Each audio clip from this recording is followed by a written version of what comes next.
Dr. Jason Fung, a nephrologist from Canada. Welcome. Oh, thanks very much. Yeah, so I treat people on dialysis. That's a lot of what I do. And it's very disheartening because what happens is that when they develop their disease, they're so sick. But the diabetes itself is actually quite reversible. If you go to the diabetes associations, whether it's the American Diabetes Association or the Diabetes Australia, they all put out there that this is a chronic disease.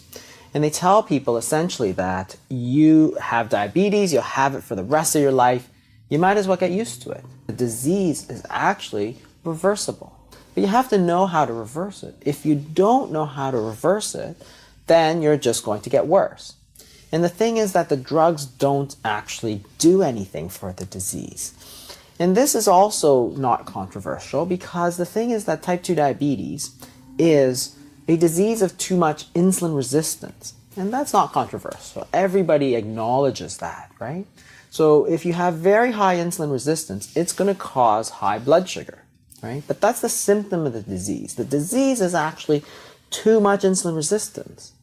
So the treatments that we give are all targeted at blood sugar, right? That doesn't make any sense because it's almost like, to give an analogy, if you have an infection, if you have a leg infection, well, you need to treat that infection. So what was causing it was bacteria. You give antibiotics.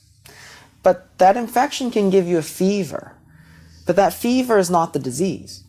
That's what we've done with type 2 diabetes. We're treating the blood sugar, but it's not a disease of the blood sugar. It's a disease of too much insulin resistance. So what happens is that because we're not treating the disease tends to progress. Then the answer is to get that sugar out, get it down. So the first thing you need to do is cut out all the sugar, cut out a lot of these refined carbohydrates, which are just sugar. So the breads and the pastas, right? So they're all chains of sugar. That's all carbohydrates are, chains of sugar. As you eat them, they get broken down into sugar.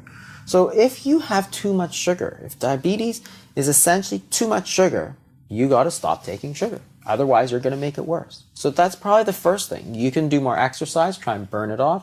And the other thing that you can do is try to do something more extreme, such as fasting, for instance. So fasting is actually the most efficient and the most effective way to lower insulin. There's really no drug that does it. There are actually two, but they're not very effective to lower insulin. But if you understand that the disease is too much sugar, too much insulin, then you got to say, well, if it's too much sugar, too much insulin, let's get rid of the sugar, let's get the insulin down. How am I going to do that, right? So the thing about the sugar, you can go on a very low-carb diet, a ketogenic diet, and that will get your sugars down. But it doesn't necessarily get your insulin down because the proteins and the fats still raise insulin. Not to the same degree that carbohydrates do, but they still raise insulin. So you can get that sugar down, but you won't get that insulin down. So you can actually put people on various periods of fasting because you're not taking anything. It's not simply low carb, it's low protein and low fat, right? It's nothing at all. So think about what's going to happen here. The body is not going to have anything coming in. So what it's going to happen is it's going to start burning that sugar. And that's perfect. That's exactly what we want it to do. It starts burning sugar. After it burns the sugars, your sugars come down. You don't have to take medications. You don't have to take insulin. After that, it starts burning fat. And that's perfect. That's exactly what we want to do. And what happens during the fast is that your insulin levels go down. Perfect. That's exactly what we want. So what we're doing is we're burning off all that sugar and getting it out of the system, right? As opposed to just getting it out of the blood, we're actually getting it out of the entire body. So the fasting does both things. It lowers the insulin and it lowers the sugars. What's interesting when you look at fasting is that studies of fasting show the exact opposite. You don't have less energy, you have more energy.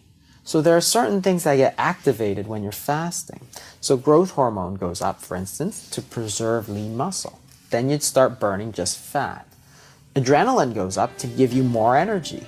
And you're fueling all that energy with fat because you can measure free fatty acids in the blood and they go up.